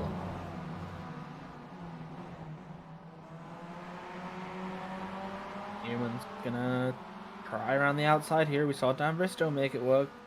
A little bit further back, there's some more contact. Yeah, Bristow was slightly Little wheel further bash. ahead, but looks like he's got it just about now. Get the exit. Yep. And there it is. I just see some confirmation in my chat that Darrell White has disconnected due to incoming packet loss. So yes, it's internet dropped. Unfortunately, that'll do it. And that's the one thing about sim racing that is a downside as opposed to real racing, rather. In real racing, you can't disconnect from your race. But either way, we'll say it was an engine problem or something. Yep, some sort of mechanical failure. Yeah. I think the battle for the lead's about to start hotting up. It looks like it could. Peter Van Gool's in the lead at the moment, but Yeah. look at where Dan Bristow is, right behind him. And is he going to get the exit to challenge? Maybe. But Peter Van Gool's looking to defend the inside, but Dan Bristow might try it, but it looks to the outside eventually. Is he going to stick it around the outside through the entire corner? Still got some overlap. He's going to run very wide into the grass a little bit. Still got some overlap. He knows his Going track down to limit. Turn one. Just going to lose out through turn one. Yep. Peter Van Gool able to cut that off. But Bristow On the trying it around outside the now, outside here. He's got the inside for the next corner because he's managed to stick it around Just got the inside. Now it turns into the outside and loses overlap again. Just out. He might get Not another gonna be able to overlap. try into the inside, though. He might now. Opportunity on the exit here, as Peter Van Gool went very deep. Yeah, he went very into the deep, hairpin, but trying to defend the inside. that gives him a decent exit, so if he can stick it around the outside, then maybe he's got a chance, but no. Bristow's just able to send it in, and that's him through to the lead from 12th place. 8 laps now. It seems like only one man able to make it work around the outside Yeah. on that final corner. And that is the man that is now in the lead.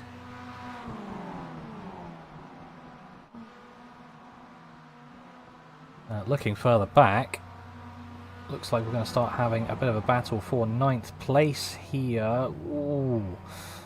It might be a battle for 10th in the end, as Martin Sampson trying to get past Cole Jacquelet. He's got the inside, so that make that work for now.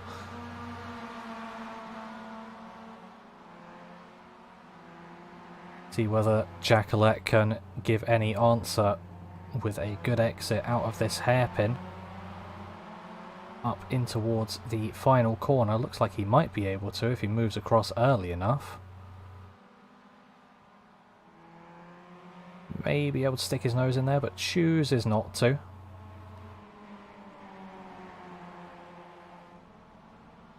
He'll wait for a little longer to try and make the fight back.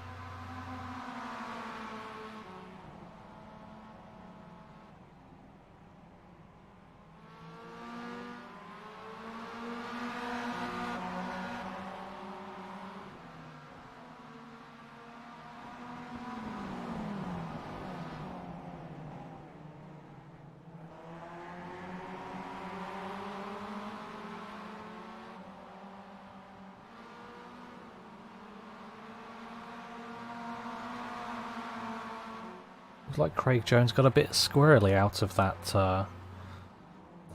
that right-hander, and Martin Sampson got ever Yeah. closer. We'll see who gets the Looks exit. to the outside. Got a considerably better run here. Yeah, exit definitely goes to Sampson, but he's choosing left. Interesting choice. And it's deep on the outside. Could make Reasonable it overlap work. here. Yeah. He was given a lot of space and gonna get clear. Yeah, now And look at now Jack Collette choosing to make his Jacolette's move. looking to the inside. A little bit of Oh, contact, contact and that's there. gonna send Craig Jones very wide. Very Looked like surprised. some netcode might have had a part in that one as they just banged wheels. Yeah, very Craig very Jones surprised that on the order. that car didn't spin, to be honest. Yeah, his right side just got entirely lifted off the ground. Thankfully, just understeered instead of oversteered, but that's him losing 3 positions in 2 turns. Yeah, I didn't think Jack Collette went deep, so I think it was just netcode, to be honest. yeah. Either netcode or maybe just a little bit too much of a squeeze. Yeah, looking back, I think Craig Jones turned in a little bit right as Jacklet kind of washed out ever so slightly, and then netcode did the rest of it. But that shouldn't be any damage, considering it was just a wheel bang. So Craig Jones should still be in a chance with regaining some of the positions he just lost. Yeah, we'll see what he can do with the next 4 or so laps.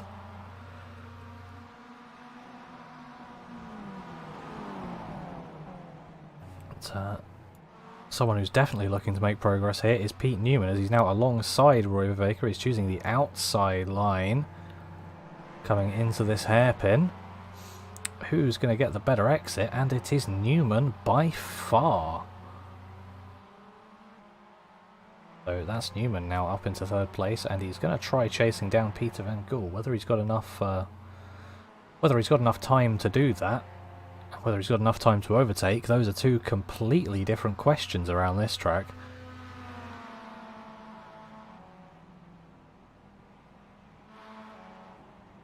Near the lap times, he'll be able to catch him pretty shortly. Should be by the end of this lap, he should be on the tail, but is he able to get the move done or not, again, is a completely different story. He has a case, however, as we've seen before, you can, if the guy behind you is even a second a lap quicker, you can still absolutely keep them behind with a bit of smart defending.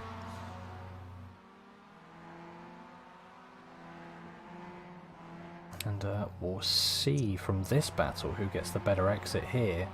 Is Cesare Rizzo going to be able to get a good enough exit? Looks like he's not going to be able to this time around to try and make a move on Jamie Ayres. But getting considerably closer.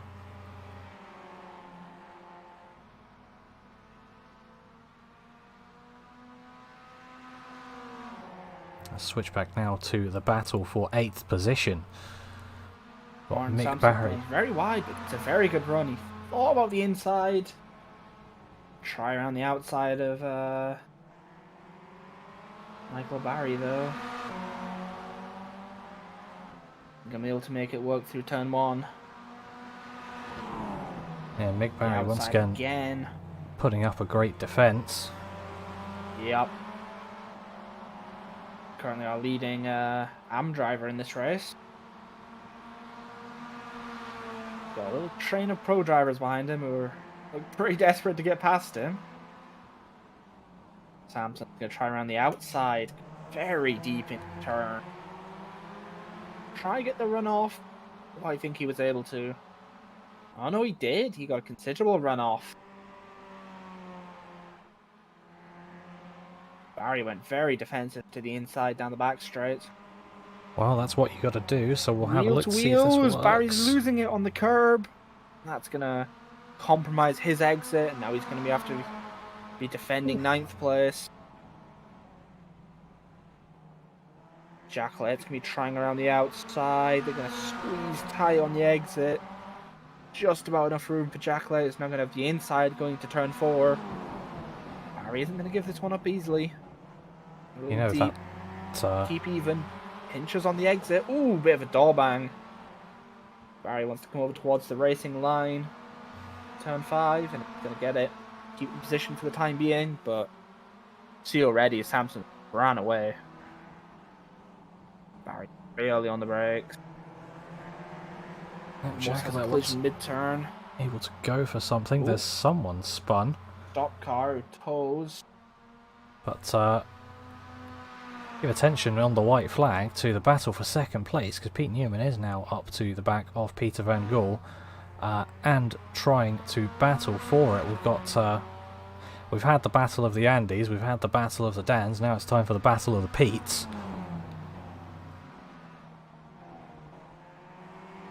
Maybe Newman gives him a little push. Able to take the position just yet. 2 last opportunities. It's going to be on the outside going into the hairpin. Yeah, well, he looks like he's going to try some set up sort his exit, but able to go for a switchback, and that's going to severely hurt his exit here. Well, he's got the decent About enough exit, even. Maybe. but Newman's he's got not going to have the slightly line. better. Yeah, he's going to have to do it around the outside. It's going to be a hard one. Yep, and as he does, Ooh, down that Bristow. Door to door. They're touching. As Bristow wins the race, and Newman just isn't able to get the position. It'll be Peter Van Gool holding on for a second place finish. Newman in third. Ooh, Yeah. and Jamie gets spun one after the race by Rizzo. All good fun, I do assure you. But Carl Hardy running very wide there. Maybe a last gasp attempt to try and get past Roger Morton at the end of the race. And we'll just watch as Steve Hansford is going to be the last driver to cross the line. And I think now is probably the a better time than ever to see if I might be able to get a Dan Bristow interview. So let's have a look. Hello, Dan, are you there for a quick interview? Yeah. Oh, I've managed to get you, there we go. I normally split the flag. You normally just run away before I can get you, but Well, that was intense. I'm sweating. yeah, well, Yeah. I guess just overall a good few races for you. I think 2 wins, if I remember correctly, or was it 3? Yeah, 3 wins tonight. Yeah. I'm a bit sad about race 2. But you know, stuff happens. Yeah, it was good overall. Enjoyed it. You know, it's a very difficult track to overtake on, as we've seen from other drivers, but you definitely managed it on the races where you did have to make it up from closer to the back, because you made up 11 positions this time around. Pretty sure you made up something like 15 or 16 last time around. Yeah, okay. Yeah, well, what you know from about this track is that it's all about sheer pace. It's hard. There's not a lot of draft at all, so you just gotta keep on top with those laps. Yeah, just keep banging them in, and yeah, hope for the best. Yeah, absolutely. And Pete, do you have any questions? Not really. I mean, it was just a pretty clean day from you, to be honest. Yeah. Aside from that one accident in race 2. Yeah, surprised it was pretty clean going through the pack. I was expecting a couple of bangs here and there, but it was actually alright. I got lucky on race 3, with some of the overtakes, jumping from like say 7th to 3rd. There's a couple of crashes, so yeah, that went in my favour. I've got to ask about race 1, because you had Pete Newman behind you for the whole race, and he was He's right there. he's a tough gig. I'll give him that. He's tough. And how was it having him right there behind you for the whole race? Were you feeling the pressure at all, or? Well, after a while, you get used to that pressure. Me and Pete were having a discussion yesterday, and we used to get the shakes in our feet when we used to do officials, but we don't get them no more. That's calmed down. So when you see a driver behind you, like say today, because of the experience, there's just it's just concentrate on those laps. If some guy comes on next to you, don't panic, and hope for the best. I think some pretty good words of advice for anyone who's just looking to get into sim racing or maybe slightly less experienced from definitely one of, if not the quickest driver in this league at the moment. So thank you very much. And I try my best. yeah, and good luck for the final race next week, Snetterton 300. Oh, I need to practice that one. Yeah. Yeah, how are you looking forward to it? Yeah. I know 200, but 300 is bigger. Yeah, well, yeah, we'll see. We'll see. Good luck, and hopefully we'll see you up at the front for that one as well. Yeah, well, you never know. Every race is a different day. All right. Well, thanks to all you guys. Yeah, you do a great job. Yeah, no, thank you very much for effectively putting on our show sometimes, for making your way through from the back. And congratulations once again. Thank you. There we go, finally getting my interview with Dan there, driving the number 12 car. Now you just got to get him very quickly before he goes off to have his smoke. Yeah, absolutely. But overall, yeah, I think apart from race 2, then definitely his weekend can't be faulted, as he said. Yeah, that was pretty much just a perfect race, perfect weekend. Apart from race 2, obviously, can't get much better than 3 wins, honestly. So yeah, and then we can confirm the results for race 4. So we had Dan Bristow as the eventual winner over Peter Van Gool, who just about held on to Pete Newman. They were side by side, they crossed the line. Roy Vervaeke in 4th with Jamie Ayres in 5th. Cesare Rizzo ending up in 6th position. Dan Hunt in 7th with Martin Sampson 8th. Carl Jacquelet in 9th and Mick Barry in 10th after what was a pretty good weekend for him as well, I think. Sim weekend, yeah. Joe McDonald in 11th with Craig Jones in 12th. Charles Kellyman in 13th and Roger Morton 14th.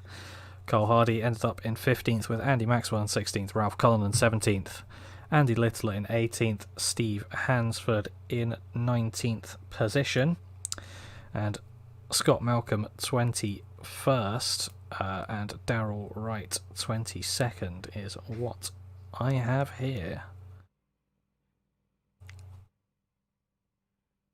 So I think, to be honest, there's not all that much to say before we wrap this up, other than I'm looking forward to the final race of the season. Not only the little mini weeks season that we have, the 12-weeker, but also the season overall. yeah, Snetterton's always a fun track. Another track that's very difficult to overtake at. So very exciting to see the reverse grid races once again. And see people coming through the field. Yeah, absolutely. Well, we'll see who joins me next week, but I'll definitely be there. Either way, I've been Jason Sawford, joined by Peter Stather. I'm pretty sure I'm remembering to say your last name correctly. Yep. Very good. I've remembered it after almost a year. And yeah, well, remember to tune back in next week for the final week of not only the autumn season but the series as a whole, and we will see you then.